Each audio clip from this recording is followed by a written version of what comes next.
मन तो जिगर तबे दखल करा रखे। पहले से जानित नहीं रहा, पूना गे रहा, पूना में भंगाड़ के काम करते रहा, वही हम जानित रहा। हमसे बात भी गया है, तब से 1-2 महीना में एक दफी बात भई है। महाराष्ट्र सरकार में पूर्व मंत्री और एनसीपी नेता बाबा सिद्दीकी की हत्या में जिन 3 शूटर्स का नाम आ रहा है, जो बताया जा रहा है कि ये लॉरेंस बिश्नोई गैंग से जुड़े हुए हैं, उनमें 2 यूपी के बहराइच के रहने वाले हैं और 1 हरियाणा के रहने वाले हैं। जब पत्रकार और मीडिया एजेंसियां उनके परिवारों के पास पहुंची, उनके घरों के पास पहुंची, तो घर की स्थिति दयनीय नजर आई। उनमें से एक जो धर्मराज कश्यप है, वो बहराइच का रहने वाला है और वो 2 महीने पहले ही घर से गया था और ये बता के गया था कि वो कबाड़ का काम करने के लिए पूना जा रहा है, कबाड़ के काम में काम करेगा। लेकिन जब उसकी मां से पत्रकारों ने पूछा कि आप बताइए उसके बारे में कुछ, तो वो बताई कि वो 2 महीना पहले गया था, पूना गया था, लेकिन मुंबई कैसे पहुंचा और इस घटना में कैसे इन्वॉल्व हो गया, ये उनके पास कोई जानकारी नहीं है। उन्होंने बताया कि अभी वो 18-19 साल का है और वो यहाँ थोड़े छोटे मोटे काम करता था, काम करके गुजर बसर उनका चलता था। पहले से जानित नहीं रहा, पूना गे रहा, पूना में भंगाड़ के काम करते रहा, वही हम जानित रहा। और बम्बई वाला भैया हम नहीं जानित रहा कि बम्बई में का करते हैं, का नहीं करते हैं, का खाते हैं, का कमाते हैं, यूँ हमका नहीं पता रहा। तो कब आया था घर, कब से? वो होली में चला गया, तब से नहीं आवा भैया। क्या लग रहा है, कैसा आप लोगों को, क्योंकि ये नाम आया है इतनी बड़ी घटना में, एक मर्डर केस में उसका नाम आया है, क्या आप लोगों को कहना है? तो भैया जब हम हुआ रहन नहीं देखा सुना नहीं तो हम कहा बताई दी, हमका जब कोई बताइस नहीं, मालूम नहीं रहा, हमसे बात नहीं करत रहा है, हमका फोन नहीं करत रहा है, हमका कुछ वो नहीं करत रहा, तो हम कहा बताई दी भैया का कर। ये कितनी उम्र थी शिवा की?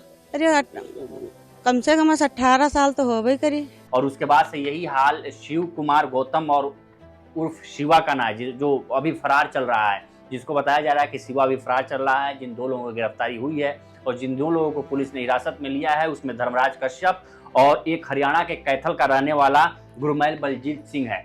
तो जो शिव कुमार गौतम जो अभी फरार चल रहा है, उसकी मां से जब उसके परिवार से संपर्क किया गया, जब मीडिया पहुंची, तो उसने बताया कि वो होली में लास्ट टाइम होली में घर पे था। उससे पहले वो यहीं पे काम करता था बहराइच में, कभी टेंट में काम कर लिया, कभी गारा माटी का काम कर लिया, कभी मजदूरी का काम कर लिया और उन पैसों से आता था तो थोड़ा बहुत खर्च चलता था।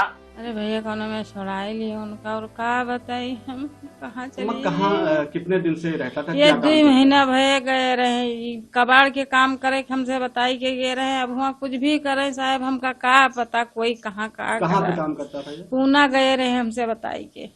आपको कैसे जानकारी मिली? हमको सवेरे पुलिस आई है, तब हम पूछी सी, तब हम जाना है।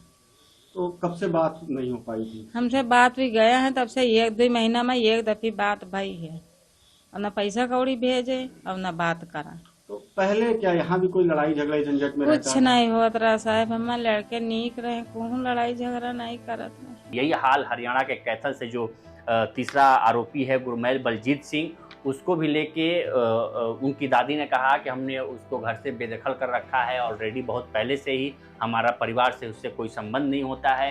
4-5 दिन पहले वो यहाँ था, लेकिन वो कब मुंबई पहुँचा ये हम लोगों की जानकारी नहीं है और हम लोग उससे रब्ता कायम नहीं रखते हैं। उसको ऑलरेडी पहले से ही हम लोगों ने बेदखल कर रखा है। लग गया जी, मेरा कुछ नहीं लगता, मेरा कुछ नहीं लगता।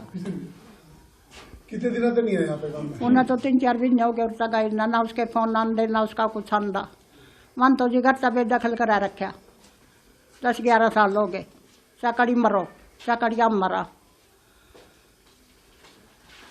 तो गाँव में पुलिस पास जी, ज्यादा कांड करा, फिर वो के लग गया दुश्मन आओ, जीवन सबका एक है। तो बेदखल कर रखा था?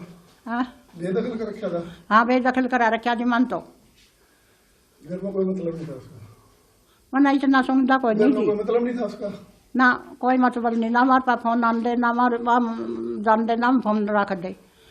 ये बड़े बड़े शरीर फोन रखा जी, मारा के काम आ जाए लगाइया का। तो ये तीनों जो आरोपी हैं, उनके परिवारों का यही कहना है और जब मीडिया पहुंची तो तीनों एक नॉर्मल परिवार के घर से निकले और तीनों का यही था कि 2 जो बहराइच से यूपी से हैं, जो धर्मराज कश्यप और शिवम कुमार गौतम बताए जा रहे हैं, वो दोनों पुणे के घर से यही कह के गए थे कि हम पूना में जा रहे हैं, कबाड़ की कंपनी में काम करने जा रहे हैं और उसी पैसे से गुजर बसर करने के लिए बात कर रहे थे, लेकिन उनसे कोई संपर्क नहीं था। वो परिवार का यही कहना है कि वो पुणे से मुंबई कैसे पहुंचे, इस हत्या में कैसे शामिल हुए, बीच की कड़ी क्या है, हम लोगों को कुछ पता नहीं है, उसकी कोई जानकारी नहीं है।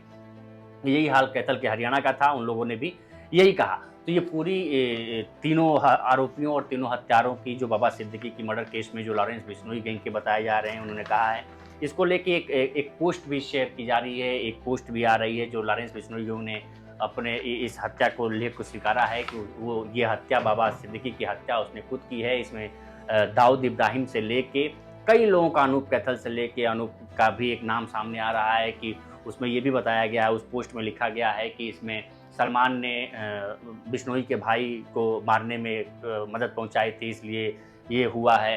तो एक कड़ी एक जोड़ी जा रही है कि जो सलमान खान के घर पे जो फायरिंग हुई थी, जो 2 लोग शामिल थे, उसमें एक पुलिस कस्टडी में जिसकी मौत हो गई, उसका भी बदले के तौर पे एक तरह से देखा जा रहा है। बाकी लॉरेंस बिश्नोई गैंग से एक धमकी भी मिली है कि अगर सलमान खान के साथ जो भी नज़दीकी बनाएगा, जो भी उसके नज़दीक होगा, वो लॉरेंस बिश्नोई गैंग के टारगेट पे होगा। उसमें एपी ढिल्लन हैं जो पंजाब के सिंगर हैं, जिनके कनाडा स्थित घर पे फायरिंग भी हुई थी। इस कड़ी को भी लेके जोड़ा जा रहा है और कहा जा रहा है कि सलमान के साथ जो भी करीबी रिश्ता होगा, सलमान के जो भी नज़दीक होगा, उन सब को लॉरेंस गैंग टारगेट में लेके रहेगी। तो फिलहाल इस वीडियो में इतना ही। बाकी देश दुनिया की तमाम खबरों के लिए बने रहें लोकमत हिंदी के साथ। नमस्कार।